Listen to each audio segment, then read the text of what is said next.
Covering the Universal Orlando Resort for over 5 years, you are listening to the Unofficial Universal Orlando Podcast.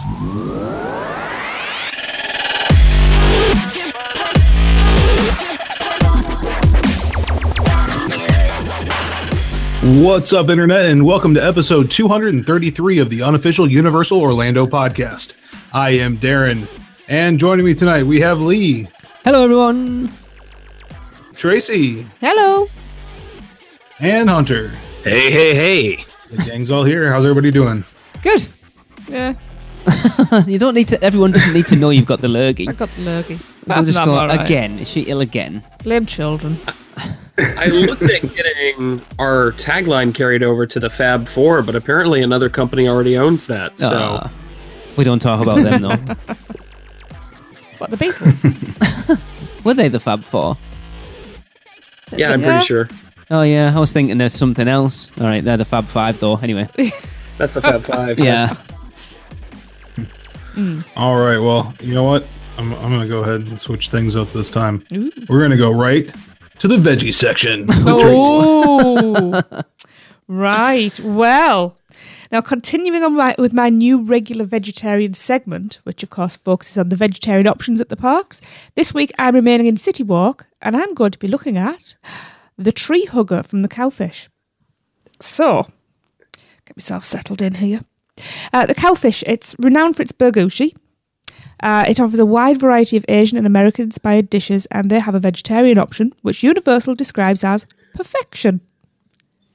You know, nothing like holding back. I've been to Cowfish. It wasn't perfection. Look, I'm being nice. You know, it's a vegetarian option. We do have a few, but we don't have too many, so we're going to go and do them all at some point. Now, the tree hugger sushi roll, obviously, is a tasty-sounding concoction which combines shiitake mushrooms, fried portobello, red pepper, cucumber, red onion, and basil, rice, and quinoa. Now, I've got an image in front of me, and it looks really good. It does. It sounds good. It does. It looks clean, if you understand what I'm meaning. It looks fresh. Unlike my colon. Jesus. You need a vegetarian diet then, Hunter. Exactly, and that's why I'm glad Tracy's here to tell me all about this. Yeah.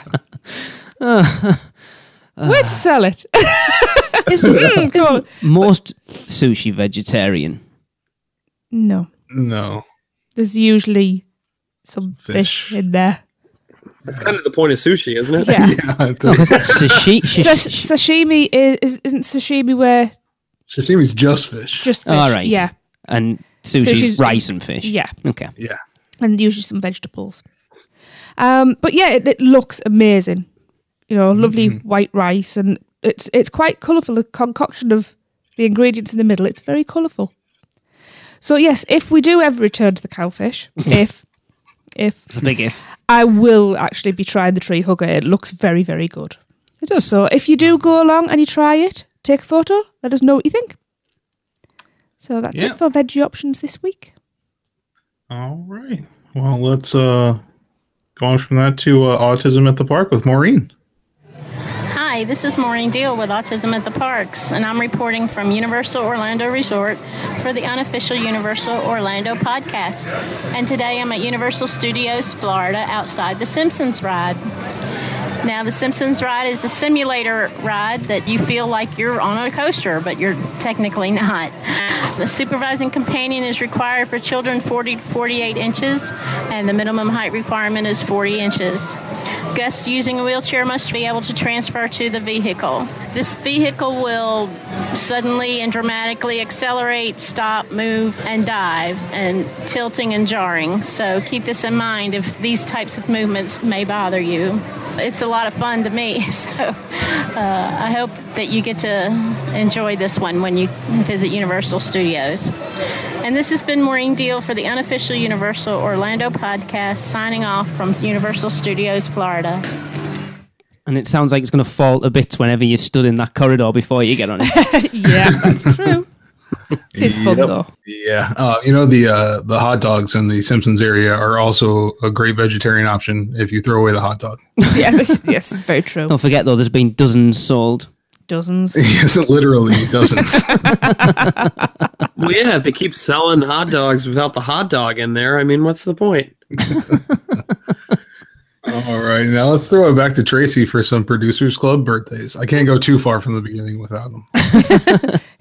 This is all weird. about me at the beginning. I like this. So you can go to sleep and sleep your lurgy off. He's getting it out the way. This is true. Somebody looks after me. Right, to start off, we actually have a belated happy birthday. Yeah, I got chastised for this on the Facebook page. I knew somebody would be waiting for one of these. And quite right too. So a very belated happy birthday and huge apologies to the lovely Susie Scott, whose birthday was on January the 15th. Sorry. Yes, happy birthday, Susie. Happy birthday! Yay. Happy birthday. Happy birthday. And coming up in February, on the 6th, we have, and I do apologise if I completely ruin your name here, Adam Sawaki, I think it is. If it's wrong, let me know and I can get it right next year. On February the 10th, we have the lovely Melanie Brookbank. And the day after, on February the 11th, it's Jim Craig's birthday. Jim, So, the inimitable Jim Craig. Yeah, so happy birthday, everybody. Happy birthday. Happy birthday! Happy birthday. Celebrated at Happy Universal. birthday! And, since we're talking about, happy dates, then let's talk about some leaked Halloween Horror Nights dates. Oh. Halloween Horror Nights Unofficial reported a week or so ago that Universal Orlando sent out a survey revealing the dates for Halloween Horror Nights 27. You know, those ones where they say, don't report this. Yeah, it was one of those as well, though. Uh-huh. I have a little bit of some, because they said do not report this, I actually got this about 2.5 weeks ago and filled out one. So maybe there's some other stuff I'm not supposed to talk about. Who knows? Well, according to the survey, Halloween Horror Nights 27th will begin on Friday, September 15th, 2017, and finish on the 5th of November. Meaning that if these dates are true, Halloween Horror Nights this year will last a record 7 weeks. According to the site, the survey also confirmed that at least 8 houses will be seen at the event and that Universal is taking some deep thought onto whether they bring back the VR house experience from last year. I really think they should do something similar to it, but ditch the VR, to be honest. Unless they can bring it up to the standard of the company that's doing that Ghostbusters one out in New York, the same company that did... what's the one... Are you talking about the escape room experience? What? It's out there.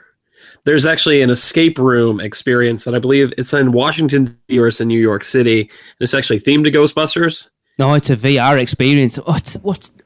There's one I've talked about on here before. That when they were talking about the repository originally, we wondered if it was the company that was doing... And it's like a virtual reality experience, but in a physical set. So the boxes, if you come across a box in the VR, it's an actual box on the floor, but the VR maps over. I can't remember what the actual... That's going to kill me now. But it wasn't. I know a big story behind it, and I'm not allowed to talk about it, so I won't. Well, sounds a lot better than the Ghostbusters attraction at Motion Gate. Not sure if you guys have seen that yet. No. Oh, yeah. That's an interesting... Interesting little ride there. Yeah, you walk in, and I'm like, oh, wow, it's the firehouse. This is cool. And then you see the ride. It's like a Wii light gun game on several different monitors, basically. Oh, it's awful. I'll send you a link. Oh, yeah. Yeah, really bad. And, also, they've been talking some code names already, too. Okay. It's January, and they're talking code names. We have Checkmate from Mike Aiello. I saw that one, yes. So... let the wild speculation begin. No idea. It could be anything, let's be honest. And unless you've got a warped mind, you're never going to figure them out. Exactly. And then Murdy has been throwing around some things like Writer's Block, which has, of course, made people think Shining right off the bat. Oh, my God. That's immediately what I thought. Yeah. What if the upcharge of it, Writer's Block, what if it's Misery and it's just you, and a woman comes in and breaks your legs? Yes. Hobbled. How much did you guys pay for that experience? Send me that survey, Universal. It's funny, actually, I'm going to jump in, and it's one I didn't put in the rundown, but I did a survey the other day as well where they were asking about City Walk specifically. I think they're trying to gauge... I think we've talked about it quite a little bit, that City Walk's become... If you like clubs, it's kind of there, but it's mainly a dining venue. There's not an awful lot other than the cinema and the mini golf there. So from the survey that I got, it looks like they're gauging whether people would want more entertainment venues. So in the sort of, it was rank these for which one you would really want to do and which one you'd least like to do. And there was stupid stuff like shop at a Sunglass Hut and stuff. But then there was like an SNL themed lounge, a comedy club. There was How to Train Your Dragon like stage show thing. There was a Wicked stage show thing, and there was something else. I can't remember what the other one was. But if these stage shows come in, surely that means Blue Man Group is going to have to evacuate. No? How long's Blue Man Group been there now? Well, that's what I'm saying. What's the appeal? I mean, they're doing awesome stuff. Like, I'm not sure if you guys saw, but they did like a sensory awareness presentation. Yeah, like a friendly one. Yeah. Yeah, I'd love, if you guys can get her, I'd love Maureen to come on and talk about that at some point, because that sounds really cool. I'm sure we should. Yeah, definitely. But yeah, they do need other options to keep you in there. You know, the mini golf's awesome. And I thought when they brought the mini golf in, they were going to start offering a lot more of that, those reasons for you to visit other than just going somewhere to eat. I actually got into a bit of an argument with a guy on Twitter over the weekend about it, because he basically said they can't compete with Disney Springs because City Walk's dead at this point. I was like, I don't think it's dead. But anyway, it went on a whole long thing. Oh, yeah. But they do need entertainment options, I feel. Well, there used to be more entertainment. There used to be live bands playing out there and things like that, but it's kind of scaled back. I remember going where pretty much every time leaving the park on Friday, Saturday, or Sunday, they had a live band just playing in the plaza doing covers and original material. I don't know why they scaled back. And now it's just a DJ playing that "Everybody Clap Your Hands" song over and over. Clap. Yeah, clap 30 more times. I mean, they have the graffiti artists out there sometimes, don't they? There was one out there when we were over for Horror Nights. Yes. Yeah. That was pretty cool. Yeah, then it looks like towards the beginning of like a season or an event, they'll have them out there, and then then you don't see them again until the beginning of the next event. But I do think, and not to go into the Twitter argument that you were having, Twitter discussion, we'll phrase it that way. It was a but debate. With Disney Springs being relatively newer, I do think a lot of the City Walk stuff has become overshadowed by Disney Springs. And I'm not just sure if that's because Disney's got infinitely more marketing and advertisement out there. Like, I see a Disney Springs commercial. I don't have cable, but I can even watch YouTube. I'm watching something about Universal, and a Disney Springs advertisement will start to play. I think Universal could do a better job of advertising all this cool stuff they do have there, like Twosome. Because maybe not a lot of people know about it yet. Do they need to, though? Disney Springs is this is kind of the conversation I had. Disney Springs is a different kettle of fish because you've got to get people to go because That's an English saying. Because it's out of the way. It's not. Whereas City Walk is, everyone going to the theme parks has to go through City Walk. So you've got that foot traffic there already. Whereas Disney Springs, if people aren't going there, they aren't going there. If that makes sense. You've got to drag people into Disney Springs, whereas City Walk, it's always going to get footfall because of where it is. Well, yeah, there's no other way in, really. No. So.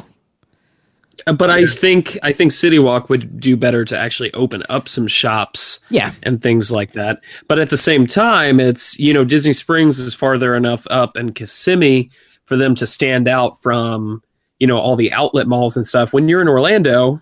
Well, when you're at Universal, you're literally right next door to all that stuff. So I'm not exactly sure what's the route of action they would need to take. I think steer away from shops and go more the entertainment. I know one of the things that was in there that was quite prevalent in that survey was Dave and Buster's. I think something like that would go down quite well.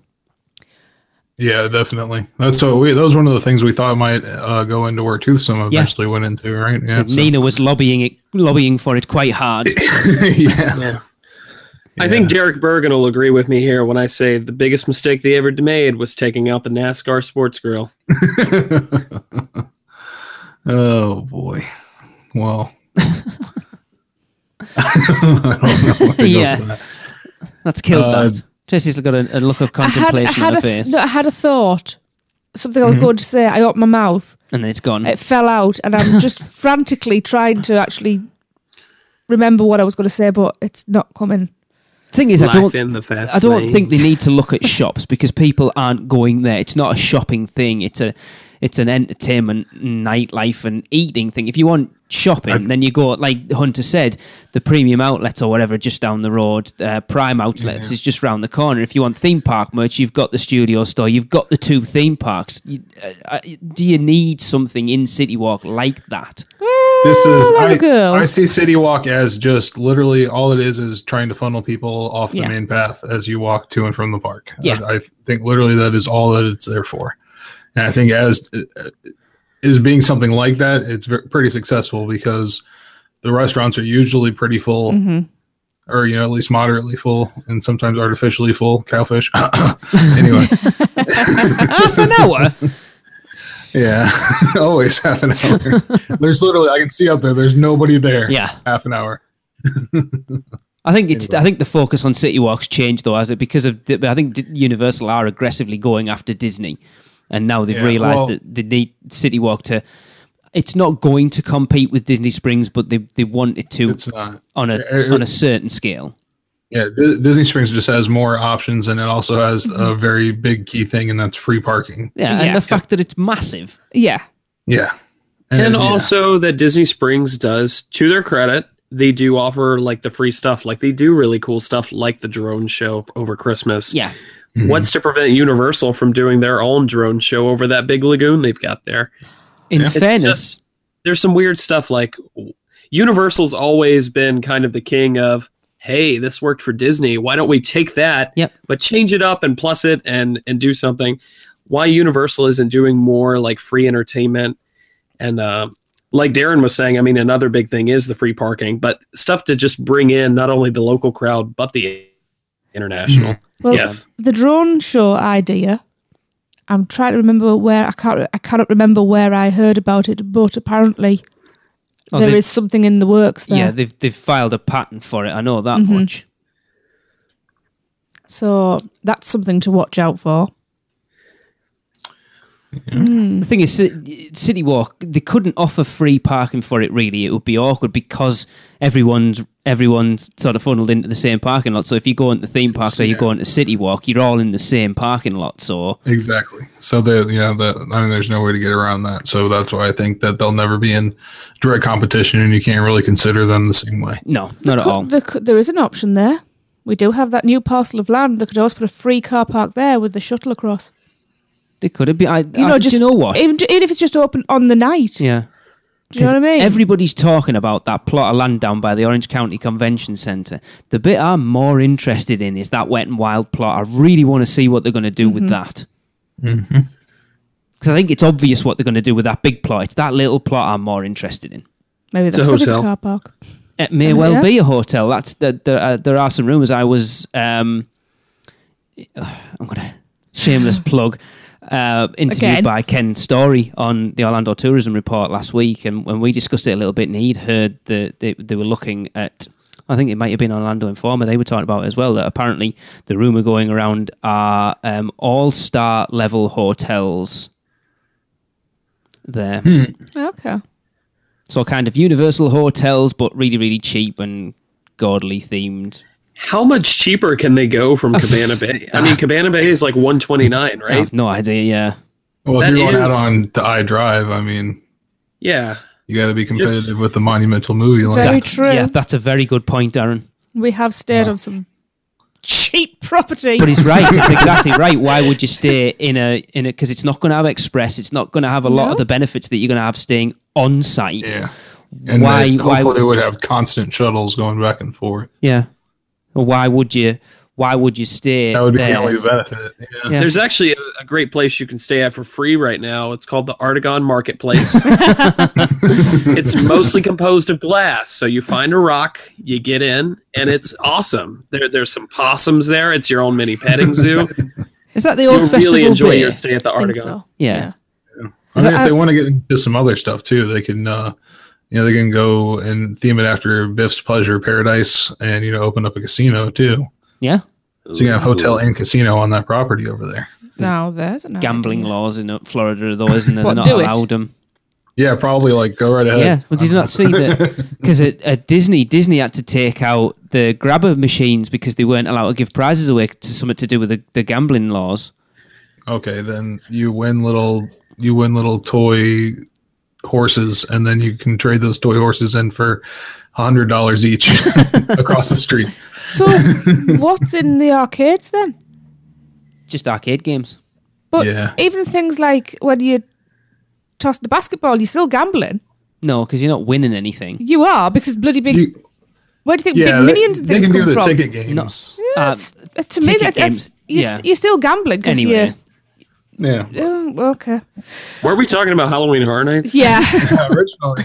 Originally we were. So, But yes, so seven it's weeks. crazy that they're talking as much as they are already. But yeah, Marty said everything's locked down for Hollywood pretty much as far as their IPs go.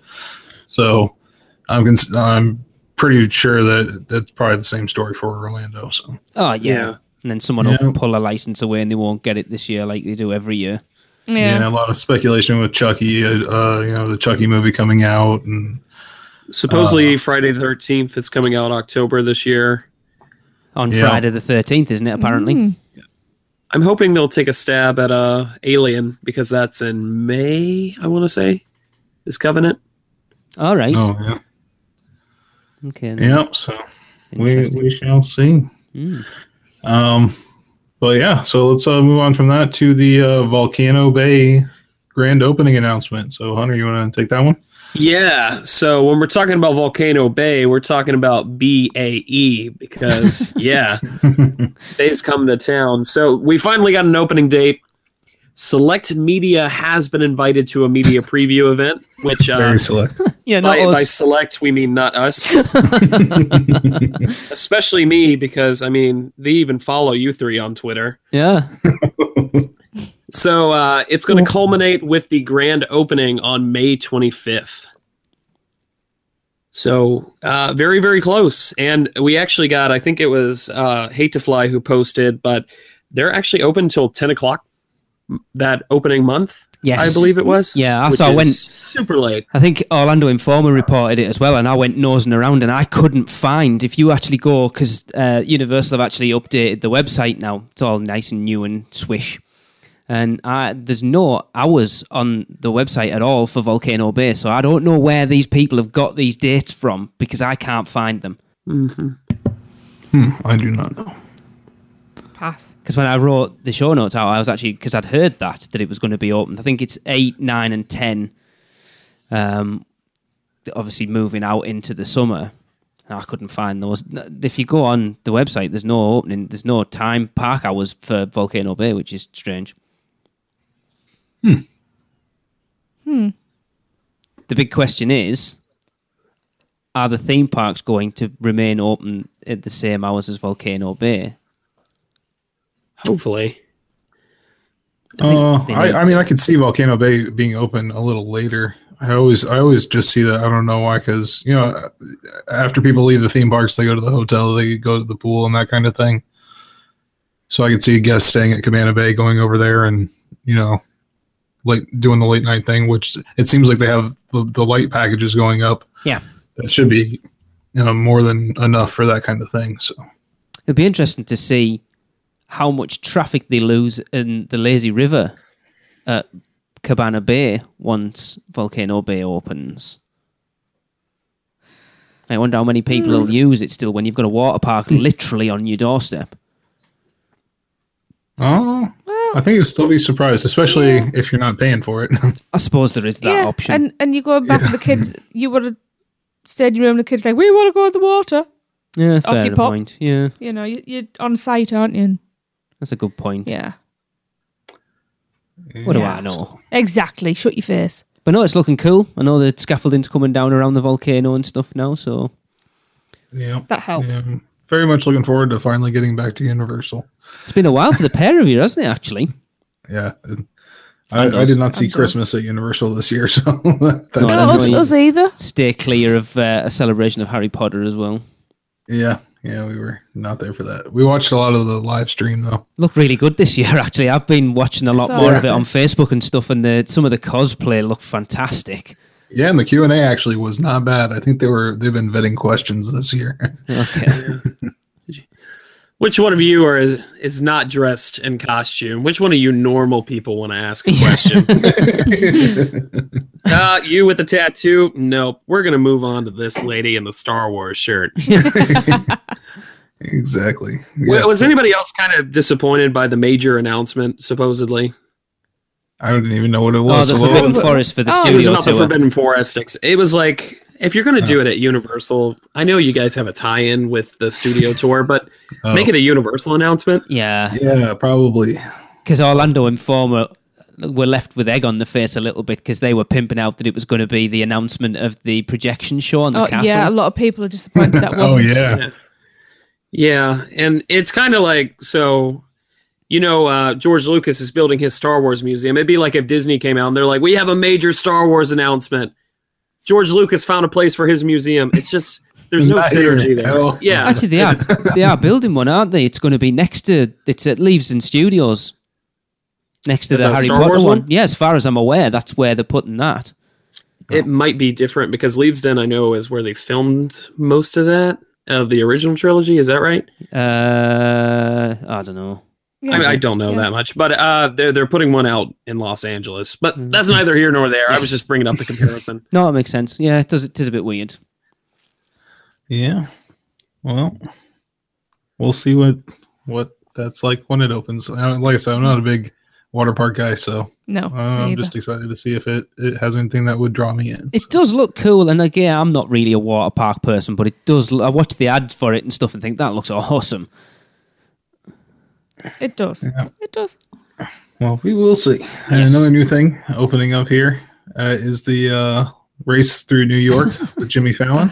And Leah, I think you've got the safety spiel. I'm actually quite excited for this. The more I see about it, we posted a video on the YouTube channel like a week and a half ago, the shop that's open, which I love the name of the Tonight Shop. Has anybody seen the uniforms yet? Yes, they look bloody hot. They look very hot. Very smart, though. Well, apparently they were selling #the panda costumes for $100 in that shop, and they're now all sold out. Wow. But yeah, anyway, on the Tonight Show, it was about a week ago at this point, they debuted the safety spiel for the ride, which is going to be performed by The Roots, and I love it, and I'm going to play it here, so...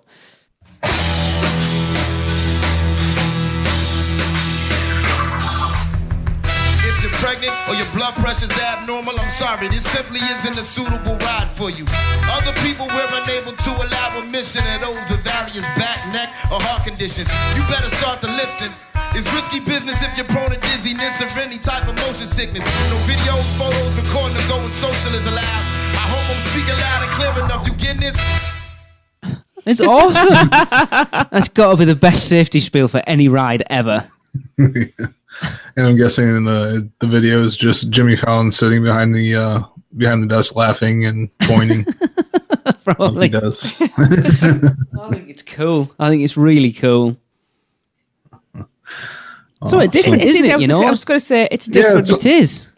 Exactly, and this whole thing is going to be, very different as far as the queue, the lack of a queue, and everything like that. It's going to be a whole new ride system, and that's what makes it interesting, at least. So, I am looking forward to seeing how it goes for sure. I think we talked about it loads. It's not going to be a mind blowing e-ticket attraction, but I think it's going to be a lot of fun. Yeah, I hope so. It's going to be an F-ticket attraction for Fallon. Whoa. Yes, Hunter, we know what you meant. Get it? Yeah, we get it. Do you get it? Yes, we got it. Okay. Well, let's find the best seat to ride on to get away from that joke. Good idea. All right, so we are going to do Skull Island, Reign of Kong, and the Jurassic Park River Adventure. This edition here. So we're going to begin with advice from the Producers Club. We'll go me, Tracy, Hunter, and then Lee. All right. So we're going to go Reign of Kong first. Alicia Stella says, middle of the car and any seat except directly on the windows. If you're in the very first row, you're going to have a bad time. The middle to the back rows offer a much better view of the entire ride. The right side is great for seeing Kong, but I think both sides offer unique views and you should ride on both at least once. However, if you're on the very end of your row, either right or left side, on the window seat, you may see the screen's edges and even the water spray and lighting effects completely killing the realism. So I like to sit at least one person in from the window seats. That's a good point. Mm-hmm. It is. Jessica Edwards says, only rode once and we're in the second to last row and that was fine. Maureen says, back half on the right side. Straight into the point. Mm-hmm. Thomas Brino says, at the rear for a better view. Okay. Right. That's a good fact for life, actually. Brian Jennings says, far right back quarter of the bus. I've ridden in almost all rows, and while 4 and 5 were okay, they were still a bit too far forward. Left side was again okay, but I've really enjoyed riding far right to get a full view of the Kong audio animatronic. Either outside row is great for the outdoor portion of the ride, though. And Andy says, I wish I could say, but the government steals all of my money. They call it taxes. So I can't go on holiday to Florida this year to check it out. I feel the same. Yes, you have our sympathies, Andy.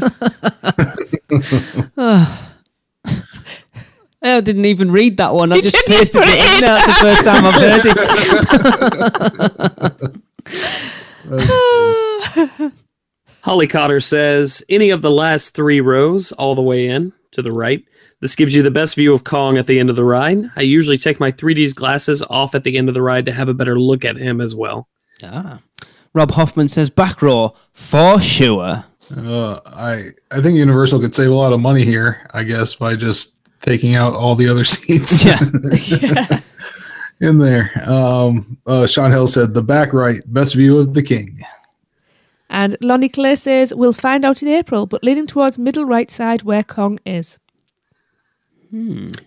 Jillian Dunn says, rows 6 through 8. Oh, we got numbers. Oh. Rows 6 through 8 are all fine. Second or third seat in from the right. Jillian knows what she's doing. She's our Instagrammer. Yes. Mm-hmm. Craig Darling says, I've rode this 3 or 4 times in September. I noticed if you're slap bang in the middle, your view is restricted, but also if you're at the end seat on the left-hand side, you can see the bottom of the screen in one of the rooms. So you want to be off-center, either left or right, enough so you get a good view and that the effects still work. So, anybody else have any other ones? Nope. No. All right. Lee playing this one out good. Unlike last time. This is the ride that is most dependent on where you're sitting. And like the ride vehicles are awesome to look at. They're like an awesome photo opportunity. They're really cool, but it sucks that like 65% of the ride vehicle is awful. Yeah. Like legit awful. Really? And it's awesome that people that are able to get those awesome seats, they'll have a really, really good time, but a lot of people are not going to get the full experience of the attraction unless they ride again or unless they ask for a specific spot to seat. A specific spot to seat. To seat, yes. Specific spot to seat. A specific spot to seat. Specific spot to seat. Easy for you to say. It's $99.99. We should have asked Adam when we had him on. Adam, where's the best place to see? You'd have known. Yeah. Imagine when it first opened and waits were about 2 hours, waiting all that time and getting the first row far left. Yeah. Yeah. Well, which side's the only Kong ride on? vehicle. Right. I think I said. Right. Yes, I know. Oh my god! But the only ride we can equate this to is like, as far as ride vehicle, it's like Kilimanjaro Safaris. Yeah. But Kilimanjaro Safaris is completely all around you. It's not dependent on screen specific seating. Right. So it kind of sucks that they use this system for such a cool ride. I understand why they did it. Yeah. It's super visually compelling. It's awesome, but I just feel bad for the people that don't look up or listen to podcasts, or they don't do any foresight into figuring out what's going to be the best spot for them to sit at. I think a lot of the vehicle as well, not, thematically it fits perfectly, but I think capacity wise I think they've had one eye on theme and one eye on capacity. Mm-hmm. And it's like, what, 72 people per car? That's a big throughput. Yeah. But Darren, so I'm not sure if you've rode in this position. Have you done the very, very top left corner? You mean like front row left corner? Front row left corner, yeah.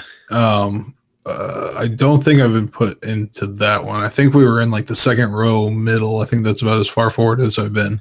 Gotcha. Because the front row is completely blocked off because they've tried to hide the audio animatronic drivers, for better or for worse, it's just, you can't see in front of you. You have this super limited view out of the sides. You're almost completely pulled up to the edge of each one of the screens, minus the 360 screens. And then, like some of the other people were mentioning, you can see the lighting and the behind the scenes stuff.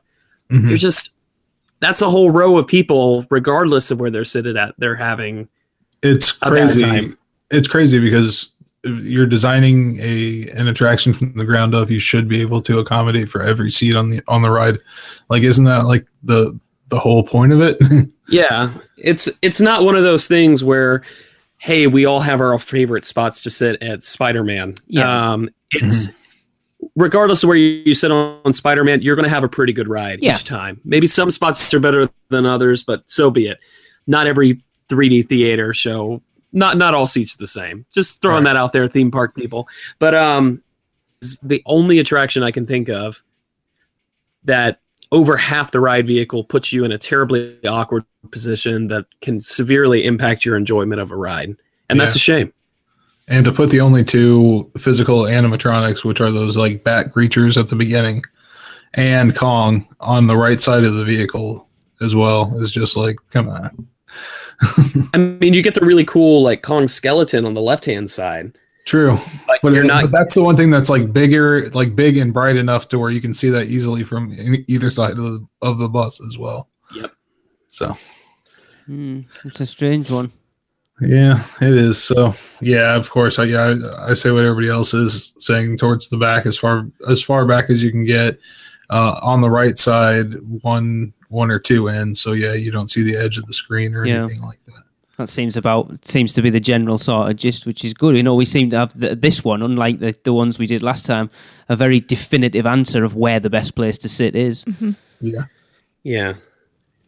Cool. It's definitive because it's essential. Yeah, well, that's it. Like you've both said, it's very dependent. Your experience on this attraction is very dependent on where you sit, which is unlike many other attractions. Like you say, there's not many I can think of where if you get anywhere other than where you specifically want to sit, that it's going to impact your enjoyment of that ride that Can much. you think of anything? I'm like scratching my head. I can't think of a single thing. Really, no. No. I mean, if you get sat in the back row in Spider-Man behind Darren and Hunter, that might be a bad place. I always feel bad when they do that. But only for a second day. Hodor. And Transformers as well. But no, I can't. Nothing springs to mind. Yeah. Well, I mean, every seat on Dudley Do Right, Ripsaw Falls is an awful seat. So yeah, that's right. Yeah, worst seat in the house. Every time. No matter where you sit, you get screwed on that one. I'm trying to think if we've been on that since the lap bars were put in. We must have. No, we didn't do it in 2015. How long have the lap bars been on Dudley Do Right? We haven't been on it since 2013? I have no idea. I didn't know they put lap bars on it, but that shows how often I ride it. Yeah, they have. It wasn't. It's within that last 7.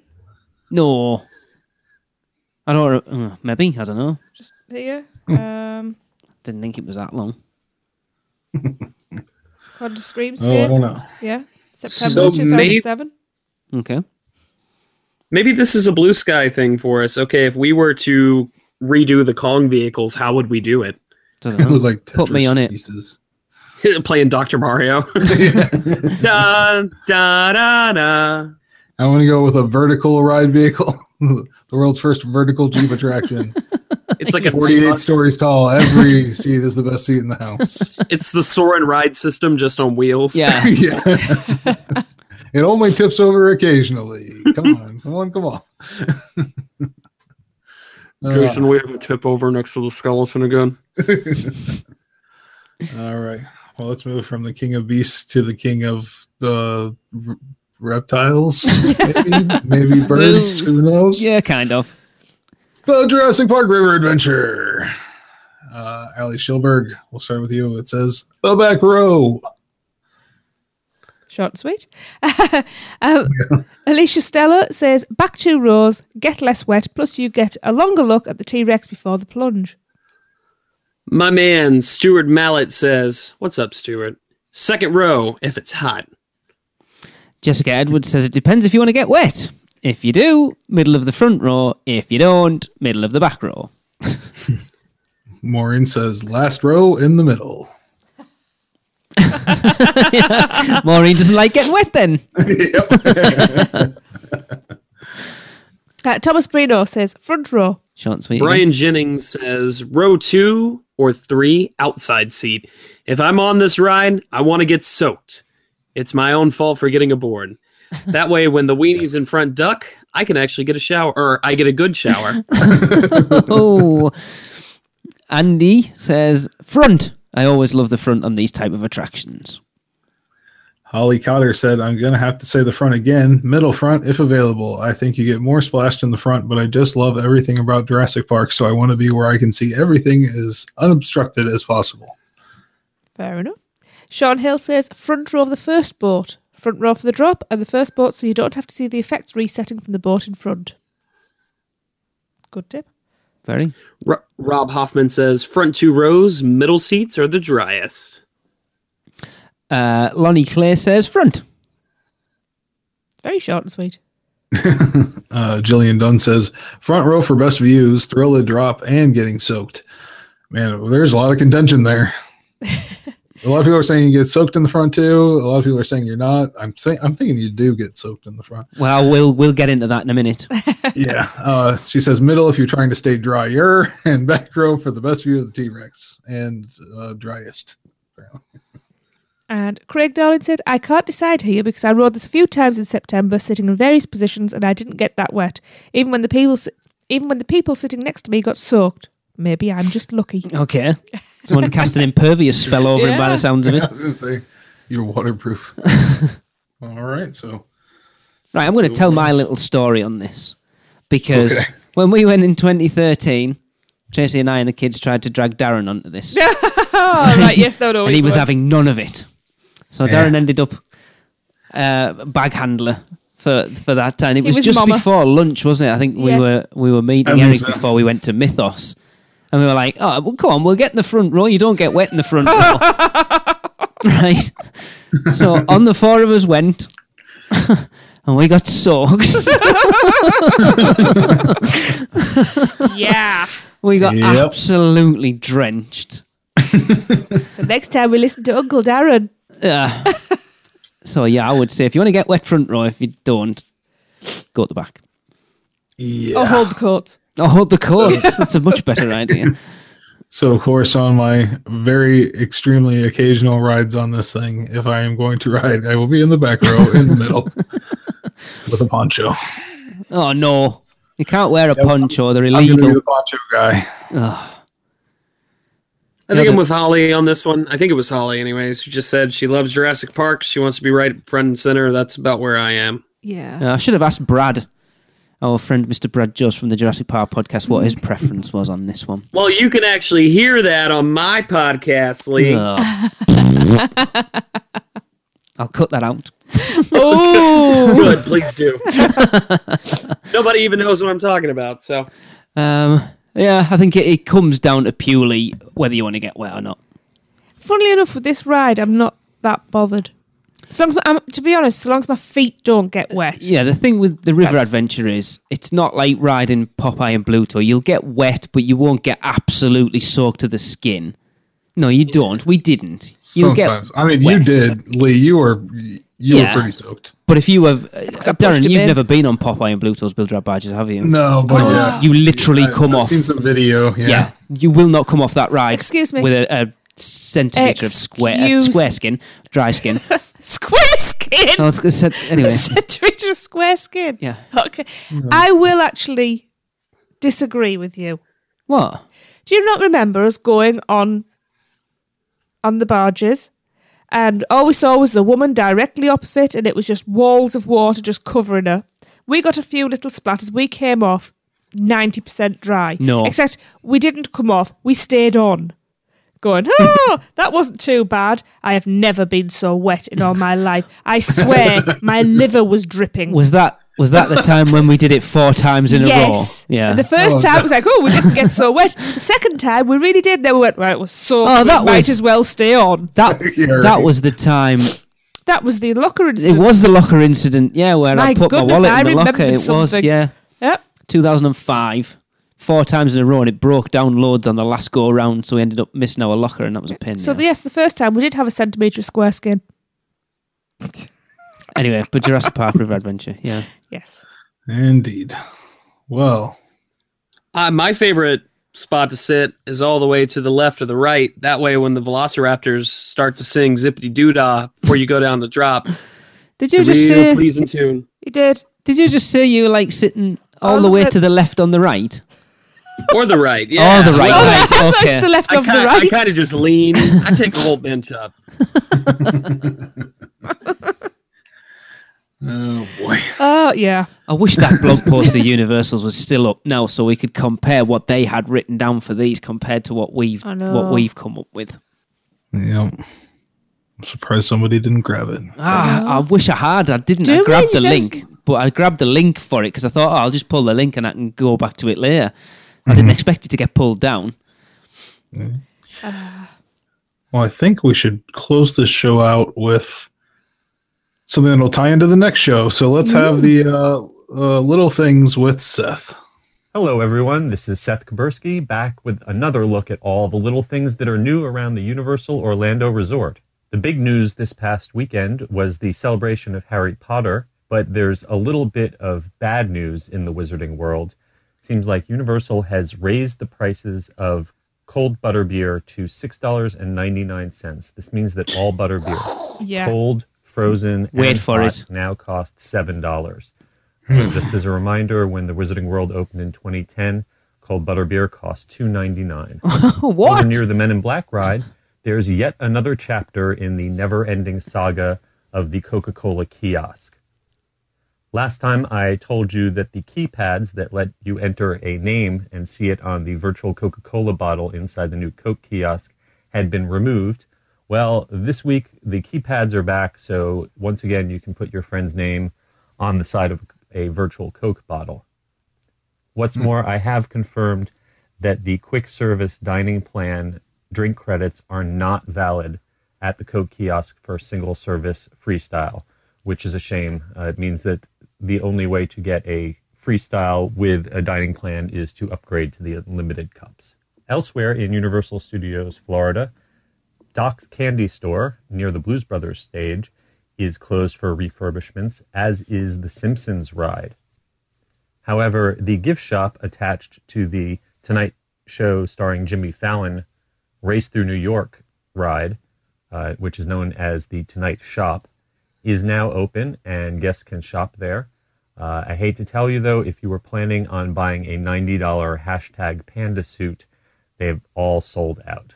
Told you. Finally, flipping over to Islands of Adventure, the Popeye's Bilge Rat Barges raft ride has reopened for its seasonal maintenance, which means that now Ripsaw Falls log flume is closed. The Dudley Do-Right water ride is scheduled to reopen on February 1st. And in Seuss Landing, the Cat in the Hat ride has been experimenting with a new facial recognition system for hotel guests with unlimited Universal Express passes.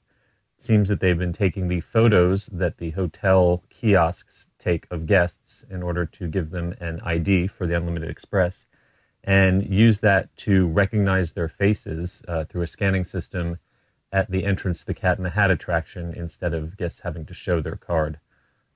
This is only a test for now, but it should be interesting to see if that rolls out further in the future. And speaking of the future, Universal has also been experimenting with a new virtual queue system over the Despicable Me attraction, which may be a preview of what we will see with the virtual queue at the Jimmy Fallon attraction and in the Volcano Bay water park. But that is not a little thing, that's a really big thing, so we'll save that for a later time. Until then, this is Seth Kaburski from the Unofficial Guide, Attractions Magazine, and Orlando Weekly, saying thanks for listening, and I'll see you again soon with more of little things from around Universal Orlando. Thank you, Seth. Now, what kind of advanced system is in that Doc's Candy Shop next to the Blues Brothers that requires it to go under refurbishment every year? Yeah. Is there like a crazy system that replenishes the fake Ray-Bans as soon as someone takes one off the rack? I don't know. I'll tell you what's happened. There's only one guy that works there. He takes a vacation every single time of the year around this time of year. Gotta close up shop. Still sorry about it. Can't get over the fact that Butterbeer was $2.99 when the Wizarding World first opened. Yeah, and they totally slipped that by me. Like I did not notice this gradual increase of Butterbeer prices. Honestly, $2.99. Yeah, to be honest, I don't get any all that often anymore. But I guess I just never noticed that the price was going up that much. That's part of the reason for their success with the Butterbeer is, hey, it's $3. Why can't I just throw this at it and get a drink and see what my thoughts are?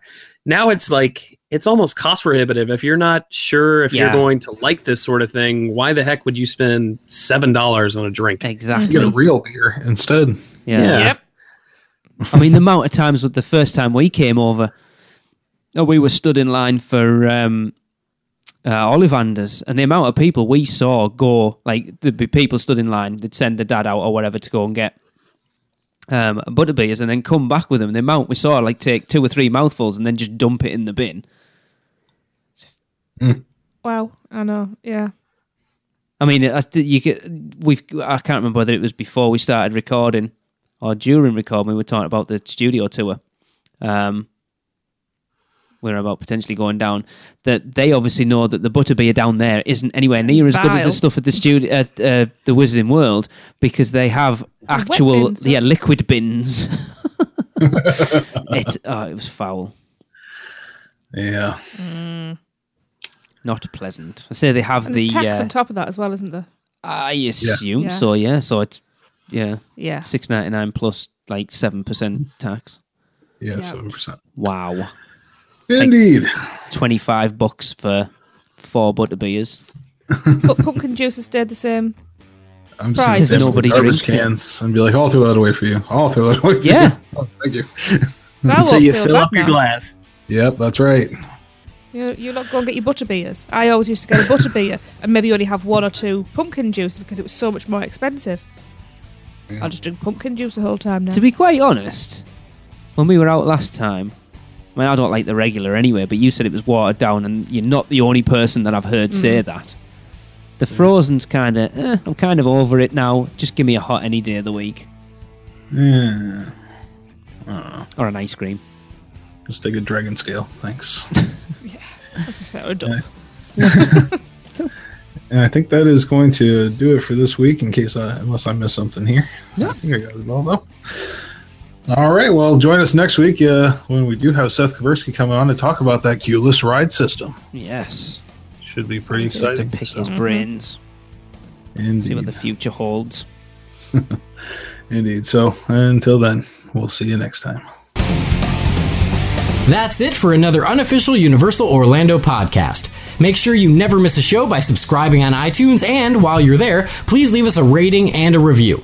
Listen to us on Stitcher, Google Play, and all your podcast apps. Email us with any questions or comments to podcast@uuopodcast.com, or even better, record your message at speakpipe.com/uuopodcast. Follow us on Facebook, Twitter, Instagram, YouTube, and Pinterest, keyword UUO Podcast. Check out our blog for even more content at uuopodcast.com. Well, that's a wrap. See you next week.